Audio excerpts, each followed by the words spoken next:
on these topics. Yes, Janab. Umar Saab. Umar Saab. السلام عليكم ورحمة الله وبركاته. Wa alaikum assalam wa rahmatullah. بسم الله الرحمن الرحيم. الحمد لله رب العالمين، وأصلي وأسلم على نبينا محمد وعلى آله وأصحابه أجمعين ومن تبعهم بإحسان إلى يوم الدين. أما بعد. I will split this topic into three perspectives, inshallah. And of course, we are facing this challenge of teaching the digital child. But let's understand the bottom line. The bottom line is that children are children. Whether it is a digital child, whether it was old, like 1970s child, 1990s child. Ultimately, there is a fitrah, there is an innate nature of children that is always there, that will always be there. Children have certain aspects that are common and relevant even today. So the first thing that we have to understand as a ground rule is that just because children have gadgets, just because children are good with technology, just because children are advanced in the technical know-how, we should not start treating them as adults. Ultimately, they are in the age of childhood, and we should not try to deal with them like we deal with adults. So the component of childhood or the component of innocence, the components of any child still remains as part of the fitrah of the natural innate nature. So while trying to deal with the digital children, certain times we try to overdo things. We try to overcomplicate things because our children are good with technology. So the first disclaimer of caution is that ultimately children are children, no matter what. It was always the case when the parent felt that the children are more advanced than them. If you ask our uh, previous generation, the generation of my father, your father, they do not know how to use ATM cards. They do not know how to use net banking. They did not know how to order online stuff from Amazon. They did not know these things. We know, Alhamdulillah. So when we know certain things, our children are aware of many more things. So there's always be the generational advancement in technology in the way the children are when compared to the parent generation or the teacher generation. So it is not something new. Only the shape or the form has changed, but the trend or the pattern has only continued. What my grandfather could not do at his age, my father was able to do. What my father could not do at his age, I could do. What I cannot do at my that small age, my children can do, and that is how the world will progress. So there is nothing abnormal or unusual about this trend. Yes, the form in which the children today are advanced is a different thing, but in general, what happens with every generation has also happened with this generation, only that the pace or the speed at which things are changing is dramatic. So, that is the first ground rule, that we should not start treating children as adults just because they are more advanced than us or more sophisticated technologically than us. It has always been the case. Number two, the concept of IQ versus EQ, intelligence quotient or intellectual quotient versus emotional quotient. When we talk about children in the digital age, we have to understand that they are far more advanced in their IQ, in their intellectual quotient, but they have a lot of problem in their EQ, emotional quotient. And that is the root of the entire discussion that we are having. Our children might know advanced stuffs. Our children might know AI. Our children might know gaming. Our children might know electronics and gadgets and internet. But our children, unfortunately, many of them, they don't know that when they meet a relative, they have to smile. They have to get up and warmly greet them. They have to ask them how they are. They don't know how to initiate a communication, a conversation. When our relatives come home, we have to drag them out of the rooms and say, "See, your uncle has come, your aunt has come." The maximum favor that our children do is come and say salam and they go back to the room. They don't have any other thing to discuss. They don't have any conversation to initiate because they have this robotic type of conversation. One word, monosyllables, where they say, "How are you? I am fine." Okay, what should I ask next? Ask them what they ate. Okay, what did you eat? So that is the level of interaction that our children have because of the lack or deficiency of EQ, the emotional quotient, where our children are apparently disconnected with what's happening around them. They seem to be indifferent with regards to what's happening around them. And this is, of course, one of the major problems or the major hurdles that has been created by over usage of technology or gadgets or whatever you wish to call it. So that's number two. When it is IQ versus EQ, we should understand that our children may be advanced in IQ, but they are very poor at EQ. Number three, let's come to the real solution now, real problem and solution, which is the how do we teach the children in a digital age? Understand, and I keep this saying this every now and then, as teachers, we are no longer the only source of our children's information.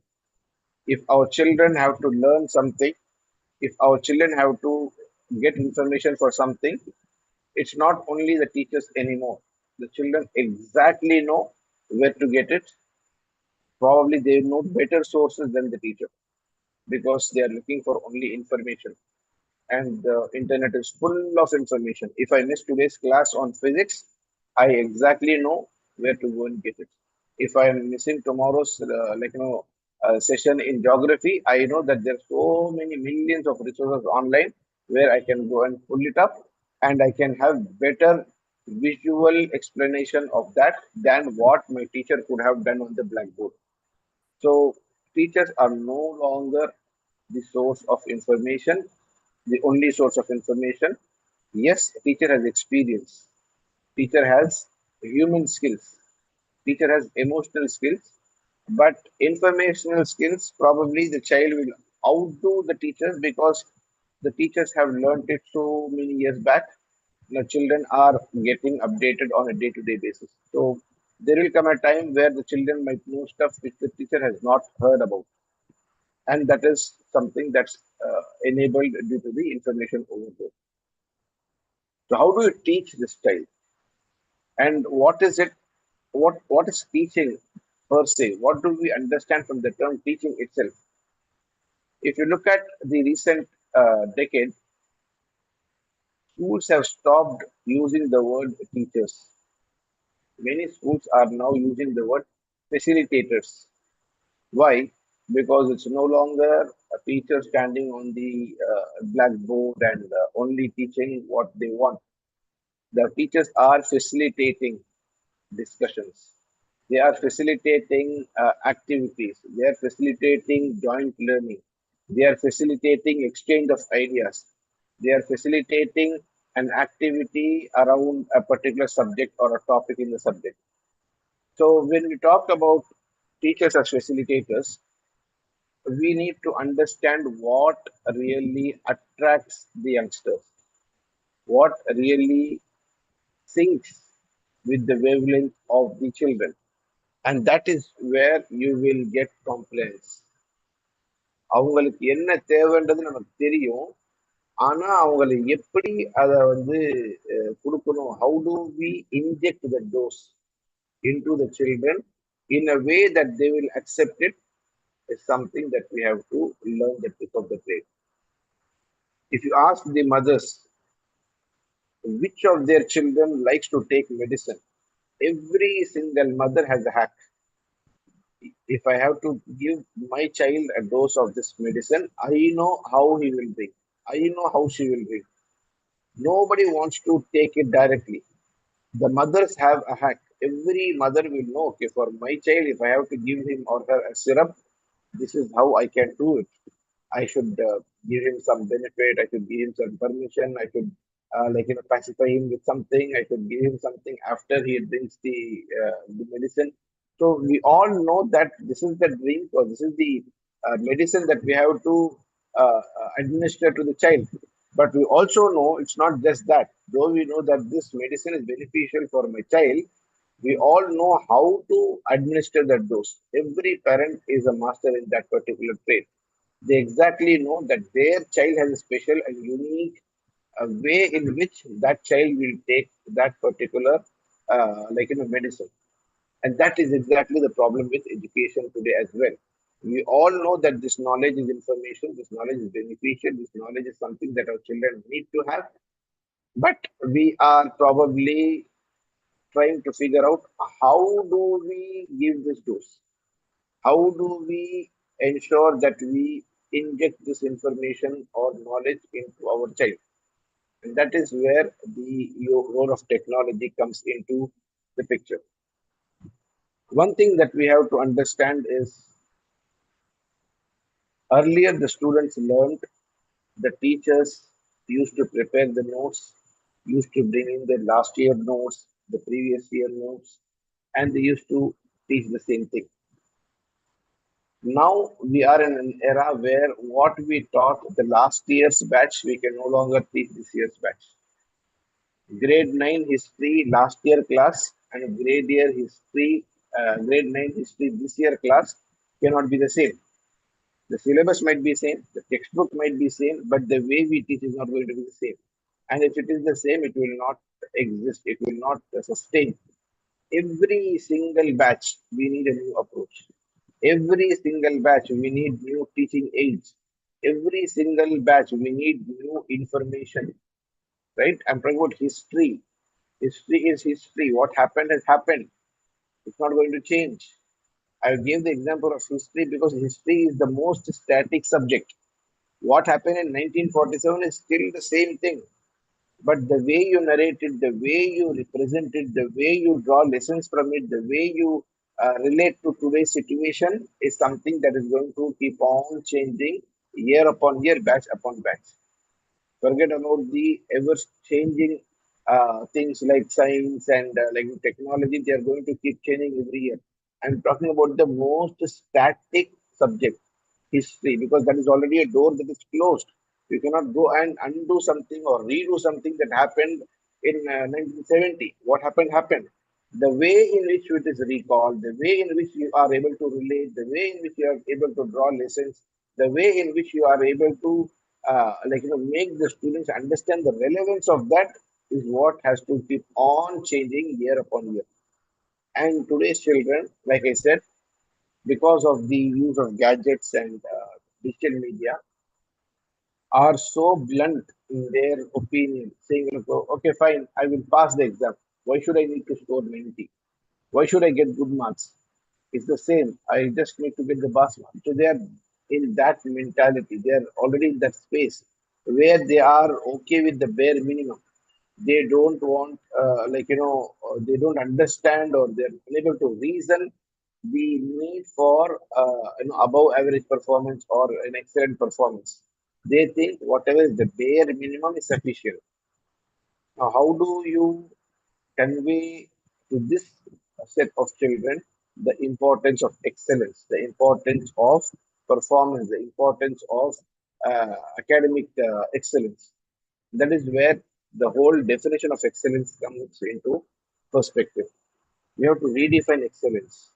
Excellence is no longer 90%, 95%, 98%. Excellence has to have parameters. It cannot be a binary 0 or 1. No matter what you do the entire year, in the exam, if you score 98%, you're excellent. That's no longer the definition of excellence. So we have to reconfigure and recalibrate the meaning and the perspective for education excellence per se. We have to make them feel relevant to what they are being taught in the classrooms. And for that, we as teachers, the whole teaching fraternity, has to upskill themselves. When we say upskill, teachers find it suffocating. Some teachers they find it suffocating. Why should we learn so many things? And it's not static. If we learn something today, it's not that we are already done. Tomorrow something new will come. Then we'll learn that. Then again something new will come. Then we will. So why should we keep learning for our students? And that is something that we have no other option to.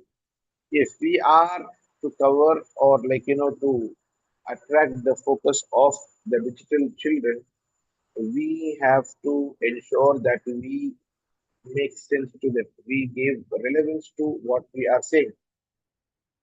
And empowerment comes from knowing what the children are able to relate.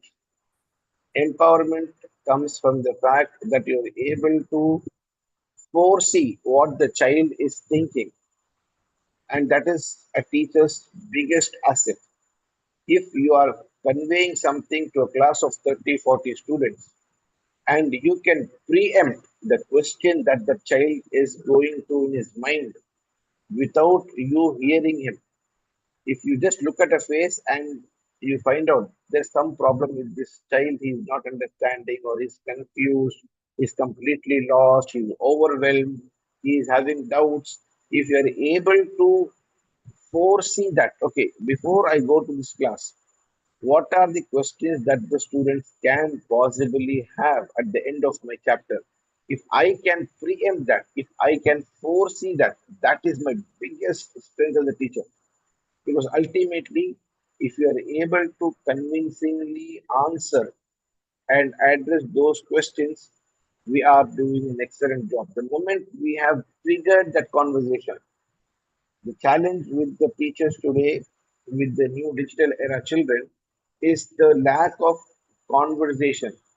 The moment we are able to trigger a conversation around the subject, around the topic that we are teaching, the battle is half won.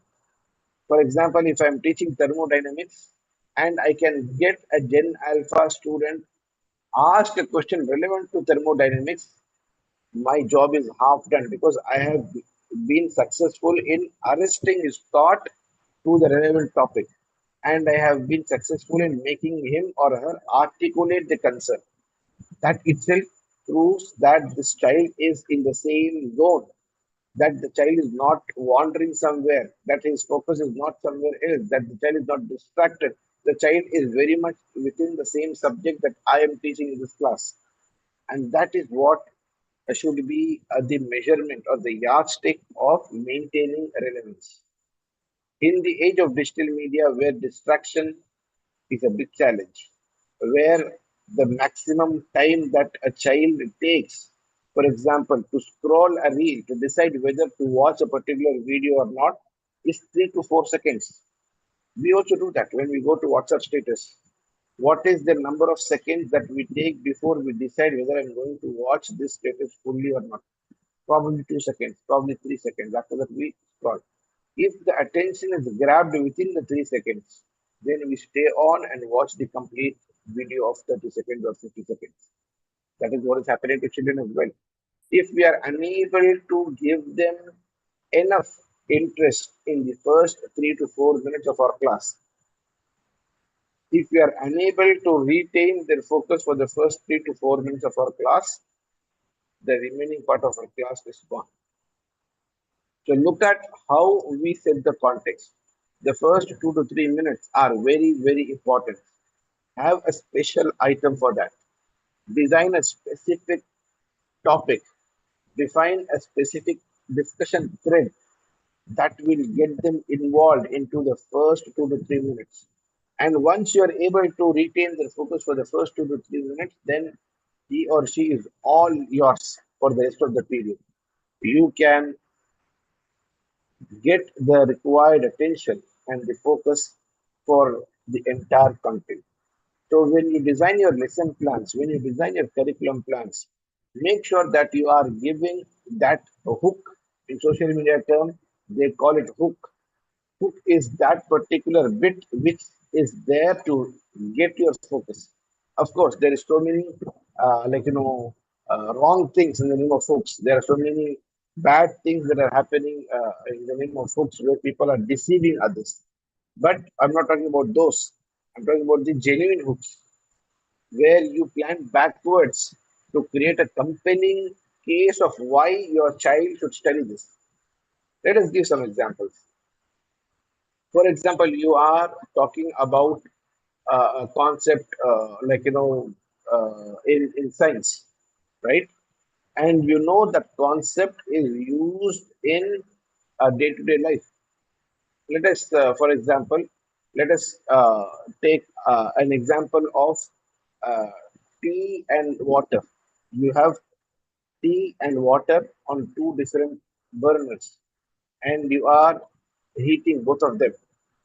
You can see that one will flow out and one will evaporate. Which will flow out and which will evaporate? Which will flow out and which will evaporate? You have tea and water on two different burners, and you are keeping them at high flame. Which will evaporate? Which will flow out? Water will evaporate, tea will out. They will flow out, right? Yes. So now you have a case where both are liquids, and in physics you have a concept that when things are boiled, they expand. When things are heated, they expand. The same thing, you can now say both are liquids. Why do they both behave differently? And then you create a compelling case for the topic of the day. So now you are coming with a use case which is relevant, which is domestic, which is well known, which the students can see with their eyes. It's a tangible use case. When you are heating two liquids, they are behaving differently. So now you come back from that and you say, to understand why this happens, today's concept is this. And that is what will uh, be the hook for the rest of the class. Then you can teach, pressure, you can teach vacuum created, you can teach the tight bonding, loose bonding of molecules, whatever is the relevant concept, you can teach for that day. So every single class needs to have a hook. Every single class needs to have a hook. For example, you're teaching centripetal force and centrifugal force. You can ask your children, for example, if they are riding their bicycles and if they want to turn, can they turn with their knees touching onto the ground? They will fall. A little bit of tilting of the cycle and they fall. But how is it that the bike racers are able to touch their feet? They are able to touch their knees on the ground while driving their bikes. So they are almost tilting 70%, 60% towards the ground. When our children fall, even at 20%. So you can ask them how the biker is able to do that. Now that is a hook. Now there's a question in the child's mind as to how this is happening because the child has seen this video on social media that there's a biker who's touching the knee on the ground while turning. So you have created an area of interest, an area of curiosity for your chapter on centrifugal and centripetal force. Like that, every single class needs to have a hook which is used to generate that interest. And the remaining part of the class needs to be an answer to that curiosity. So your lesson plans should cater to such hooks. Your lesson plan should cater to digital content. Your lesson plan should have maybe a video or any technical aid that can be used as a reference point, and from there you are able to make relevance. And that is where you make the child feel, yes, I need to learn this. Yes, this is interesting. Yes, this is relevant. Yes, I can use this in my life. Or yes, this can be applied in real time. That relevance, as long as you're able to impart, you will be able to convey or send across the required message. Another thing that you have to look at when it comes to the digital children is the fact that you have to make sure that the children are not overloaded with information. We are already having an information overload. Already the children are overwhelmed with a lot of information. They are getting exposure to so many content, whether it is age relevant or irrelevant, whether it is based on a particular sequence or out of sequence. They are lost amidst a lot of data.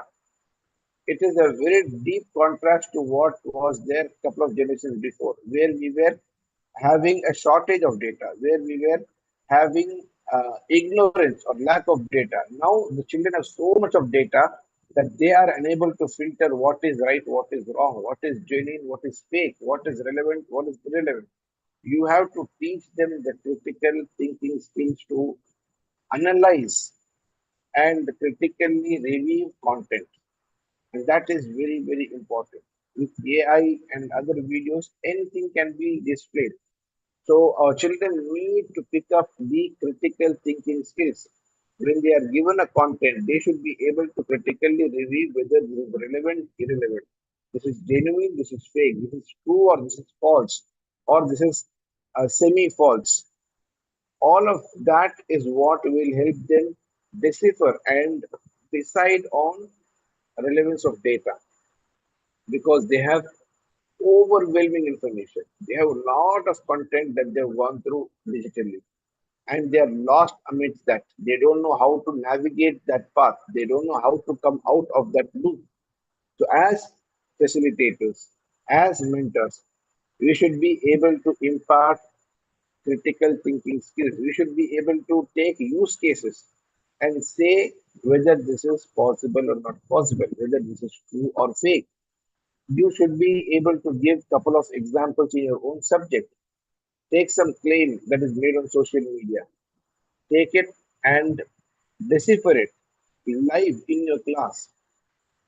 Analyze it along with your students. Ask them questions. Teach them the art of asking questions. That is half of knowledge. If your children know what to ask, when to ask, how to ask, what not to ask, whom to ask, if the children are educated on the art of questioning, the art of asking questions, that is half of the knowledge. Teach your children that. Do not discourage questions, rather, guide them to ask the right questions. And that is a very important skill in this digital era. That questioning framework will automatically work in his mind or her mind when they review digital content. The child should be able to ask those questions to himself. Am I spending time on something beneficial? Is this ever going to help me? Is this amount of screen time good for my health? What I am consuming online, is this going to spoil my health? Late night scrolling on gadgets, how is it going to affect tomorrow in my life? What are the impacts that will be faced tomorrow morning because of this late night scrolling? Give the chance or give the practice to ask relevant questions. Let your child or let your student ask relevant questions wherever applicable. So these are certain uh, uh, tips that you can adopt while teaching the digital child. Of course, you have to be gentle upon them. You have to be kind with them. You have to be considerate with them because this is a distraction that they did not choose. This is something that they have born in. They have got into this. Nobody chose distractions. It is an environment in which they were born. So let's not blame them. Let's try to help them. Let's try to be considerate. Let's try to be empathetic towards them because the amount of distractions that they have, with that anybody is going to be distracted. So let's be considerate about their age, about the distractions, about the environment that they have, and let's try to hold their hands and navigate this difficult path together. May Allah subhanahu wa ta'ala grant us all success in bringing up the next generation in a manner that is good and safe for them as well as for the community. Ameen. Sallallahu alaihi wa sallam. Assalamu alaikum wa rahmatullahi wa barakatuh. Jazakallah, Janab, Muhammad Umar Sulaiman Saab. The difference between other speakers and Muhammad Umar Sulaiman Saab is he is precise in operations, very close contact with the students. He talks practical things. So we have been learning practically how to face the digital child. and this will surely help us in our classes also. So thank you, Muhammad Umar Sulaiman Sahab. A very beneficial talk, and we expect more from you from time to time. So with this, the program comes to an end. Again, we will be meeting tomorrow morning, 6:30. Another two great speakers will be there. Inshallah, with this, we are closing this program.